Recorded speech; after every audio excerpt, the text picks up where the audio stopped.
Hello friends, இன்றைக்கி ரொம்ப டேஸ்டியான கருவாடு தொக்கை வந்து செய்யலாம் வாங்க. ஸ்டவ்வில் ஒரு பேன் வச்சு பேன் ஹீட் ஆனதும் அதில் எண்ணெய் ஊற்றி எண்ணெய் ஹீட் ஆனதுக்கப்புறமா வந்துட்டு 2 பூண்டு வந்து தட்டி போடுங்க. ஒரு பெரிய வெங்காயம் வந்து கட் பண்ணி வச்சுருக்கோம், அது அப்படியே வந்துட்டு அது கூட சேர்த்துக்கலாம். அதுக்கப்புறமா 2 தக்காளி வந்து அரைச்சி வச்சுருக்கோம், அதையும் அது கூட சேர்த்துக்கலாம். இப்போ தேவையான உப்பு, கொஞ்சோண்டு மஞ்சத்தூள், 1 டேபிள் ஸ்பூன் வந்துட்டு தனி மிளகாத்தூள், இதெல்லாம் சேர்த்து வந்துட்டு நல்லா எண்ணெய் பிரிஞ்சு வர வரைக்கும் வந்துட்டு வதக்கிக்கலாம்.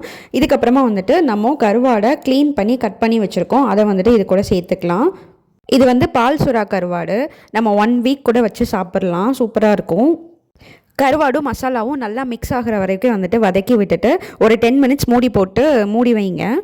மசாலாவும் கருவாடும் நல்லா வந்துட்டு மிக்ஸ் ஆகி எண்ணெய் வந்துட்டு பிரிஞ்சு வரணும். அதில் சுத்தமாக ஈரப்பதமே இல்லாத அளவுக்கு வந்துட்டு நல்லா சுண்டி வரணும். அப்போ தான் 1 வீக் ஆனாலும் கெடாமல் அப்படியே இருக்கும். இந்த மாதிரி வந்ததும் ஆஃப் பண்ணிடலாம். ஸோ ட்ரை பண்ணி பாருங்கள். இது சாப்பாட்டில் அப்படியே போட்டு சாப்பிட்லாம். தயிர் சாதம், சாம்பார் சாதத்துக்கு சைட் டிஷ்ஷாகவும் சாப்பிட்லாம், சூப்பராக இருக்கும்.